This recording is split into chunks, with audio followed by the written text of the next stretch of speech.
I have recently come back from Africa.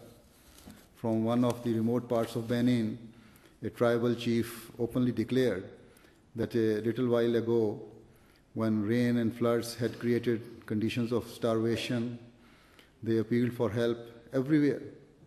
But only one agency answered their call, and that was the Ahmadiyya community, whose doctors and truckloads of food arrived in time to save people from disease and hunger. Similarly, we are trying to do our best in the field of education because we feel education is the need of the hour. If we want to give peace and security to the world, we will have to eliminate hunger and we will have to provide education to the uneducated so that they can realize their potentials. In Nigeria, a member of the press asked what we would give them in the coming century. My reply was that we would give them education. We will work even harder to provide education so that the poor can also benefit by realizing their capabilities and potentials. It is not my purpose to explain our work because the reason we do all this is to gain the pleasure of God Almighty. My purpose is to only let you know that the Ahmadiyya community presents the true teachings of Islam because this is what God has commanded in the Holy Quran.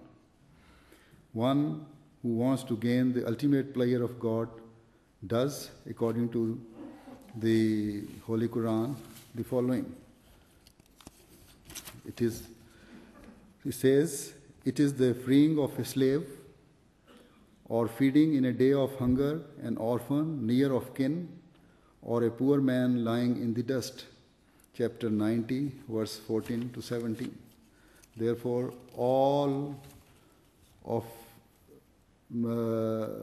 you who belong to the intellectual part of the society and who are influential within their own spheres, I have mentioned these few things so that you do not get influenced by objections that are raised and that you can keep in mind the beautiful aspects of teachings of Islam.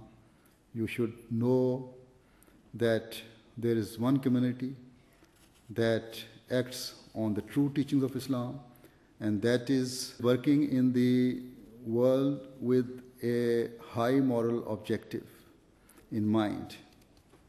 All this is only because this community enjoys the blessings of Khilafat. They love their Khalifa and their Khalifa loves them. And together they fulfill the rights of humanity and the rights of God because of their love for God. With the grace, mercy, and benevolence of Allah, this mutual love will last forever. In the end, I would again like to thank all the honorable guests who have spared their valuable time for this event. Thank you, and may Allah bless you all. Thank you.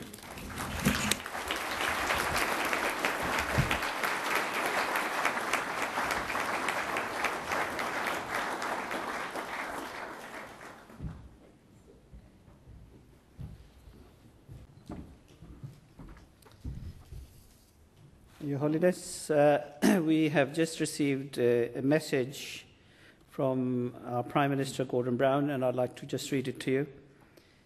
It says that, I'm sorry I cannot be with you tonight, but I want you to know how much I value the contribution that the Ahmadiyya Muslim community makes, not only to the country, but also throughout the world.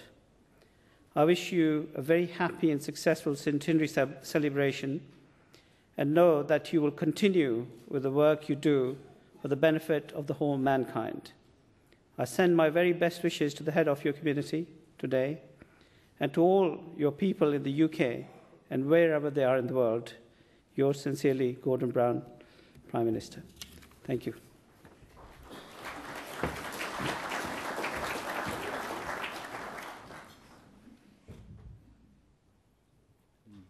Okay. Now, according to our tradition, we offer silent prayers. So, I will offer prayer. Those who wish to join me, they can join. Otherwise, they can pray in their own way. Please.